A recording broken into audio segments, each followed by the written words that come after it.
আসসালামু আলাইকুম। নতুন আরও একটি ভিডিওতে আপনাদের সবাইকে স্বাগতম। এখন আমরা জানব কেন খাবারে অ্যাসিডিটি হয়। দেখা যায় আমাদের অনেকেরই খাবারের পর বুক জ্বালাপোড়া করে, আর এই রোগটাকে আমরা অনেকেই বলি gastric, ulcer, acidity, acid reflux ইত্যাদি।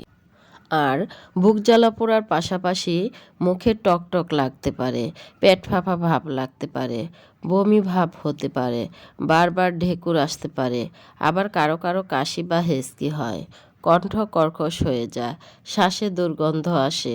পাকস্থলীতে কিছু অ্যাসিড এবং আরও কিছু জিনিস তৈরি করে খাবার হজম করার জন্য। অ্যাসিড আর খাবার দুটোই পাকস্থলী থেকে নিচের দিকে নামতে থাকে। তবে যদি অ্যাসিড নিচের দিকে না নেমে গলার দিকে উপরে উঠে আসে, তখনই শুরু হয় অ্যাসিডিটি। তখন আমরা বুক জ্বালাপোড়া অনুভব করি। কারো কারো বেশি মশলা দিয়ে রান্না করা খাবার খেলে বুক জ্বালাপোড়া শুরু হয়। যদি কারো বেশি টেনশন থাকে, সেখান থেকেও অ্যাসিডিটি হতে পারে। আপনার ওজন যদি স্বাভাবিকের চেয়ে বেশি হয়, তখন এই সমস্যা বেশি হতে পারে। এছাড়া আরও কিছু অ্যাসপিরিন ওষুধ আছে যেগুলো খেলে অ্যাসিডিটির সমস্যা হতে পারে। যারা গর্ভবতী হন তারা প্রায় সবাই অ্যাসিডিটির সমস্যায় ভোগেন। গর্ভবতী অবস্থায় অ্যাসিডিটি হওয়ার ফলে গর্ভপাতের পর অনেক শিশুই আছে যারা জন্ম থেকে অ্যাসিডিটির সমস্যা নিয়ে পৃথিবীতে আসে। এখন দেখা যায় অ্যাসিডিটি বা গ্যাস্ট্রিকের সমস্যা বর্তমানে প্রতিটি ঘরে ঘরেই রয়েছে। পৃথিবীর মোট জনসংখ্যার 1/4 মানুষই অ্যাসিডিটি সমস্যায় কম বেশি ভুগছেন বলে এক গবেষণায় বলেছে American research centre of gastroenterology. Acidity সমস্যাটাকে খুব মামুলি বিষয় হিসাবে দেখা হয়। কর্মব্যস্ত জীবনে এটাকে পার্ট অফ লাইফ বলেন কেউ কেউ। কিন্তু অ্যাসিডিটির জন্য নিয়মিত ওষুধ খেয়ে গেলে শরীরের অন্য পার্শ্ব প্রতিক্রিয়া হতে পারে, যা অনেকেই তোয়াক্কা করেন না। বুক জ্বালা অ্যাসিডিটির হলেই মুঠোয় মুঠোয় ওষুধ খাওয়া হয়, যা মোটেও ভালো লক্ষণ নয়। আর দেখা যায় বিভিন্ন রকম ওষুধ খাওয়ার পরেও কিন্তু অ্যাসিডিটি কমে না। একটা বিষয় মনে রাখবেন, গ্যাসের ওষুধ লং টার্ম খাওয়া নিষেধ, এতে কিডনির সমস্যা হতে পারে। সেই সাথে ম্যাগনেসিয়াম লেভেল কমিয়ে দেয়। কিডনির সমস্যা হলে আমাদের প্রেশার বাড়ে, এতে করে হার্টের সমস্যা দেখা দেয় আর নিউমোনিয়ার চান্সটাও বেড়ে যায়। আপনার অ্যাসিডিটির সমস্যা হলে ডাক্তার দেখিয়ে যে কয়েকদিনের জন্য আপনাকে ওষুধ দিবে, আপনি ঠিক সেই কয়দিনই খাবেন।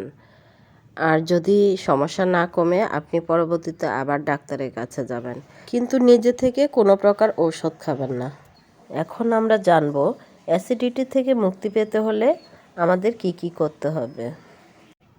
নাম্বার 1, সকালে খালি পেটে নাস্তার আগে 2 গ্লাস পানি খেয়ে নিন। সেই সাথে সবসময় স্বাস্থ্যকর খাবারগুলো বেছে নিন, আর বাসি খাবার এড়িয়ে চলুন। নাম্বার 2, দুধ চা বা দুধ কফি এড়িয়ে চলুন। চিনি ছাড়া গ্রিন টি খাওয়ার অভ্যাস করুন। নাম্বার 3, খাবার পর অন্তত 2 বা 3 ঘন্টা গ্যাপ দিন, আর গ্যাপের মাঝখানে হালকা কিছু খেয়ে নিন, যেমন ফল বা সিডস জাতীয় কিছু। নাম্বার 4, একটা খাবার কমপক্ষে 45 মিনিট সময় নিয়ে ভালোভাবে চিবিয়ে খান। নাম্বার 5, কম মশলাযুক্ত ও কম তেলের খাবার খাবেন। নাম্বার 6, জাঙ্ক ফুড অ্যাভয়েড করুন। নাম্বার 7, ফাইবারযুক্ত খাবার গ্রহণ করুন। নাম্বার 8, ফোটানো বা বিশুদ্ধ পানি পান করুন। নাম্বার 9, যাদের অ্যাসিডিটি সমস্যা আছে তারা সাইট্রাস ফল খাওয়া থেকে দূরে থাকুন, যেমন লেবু, মাল্টা, কমলা ইত্যাদি। নাম্বার 10, বেশি বেশি জল পান করে পেট ভরা ভরা রাখুন, এতে অ্যাসিডিটি কম হবে। নাম্বার 11, শরীরের ওজন আপনার বয়স অনুপাতে অবশ্যই নিয়ন্ত্রণে রাখুন। নাম্বার 12, মনে রাখবেন ঘুমানোর সময় মাথা উঁচু রেখে ঘুমাবেন, আর সেই সাথে অন্তত 6 থেকে 8 ঘন্টা ঘুমাবেন। পরিশেষে একটি কথাই বলবো, আমরা হাত প্লেট ভালোভাবে ধুয়ে খাবার খাবো, অর্গানিক খাবার খাওয়ার চেষ্টা করব, আর নিয়মগুলো মেনে চলার চেষ্টা করব। সবাই ভালো থাকবেন, সুস্থ থাকবেন। আজ এ পর্যন্তই। আল্লাহ হাফেজ।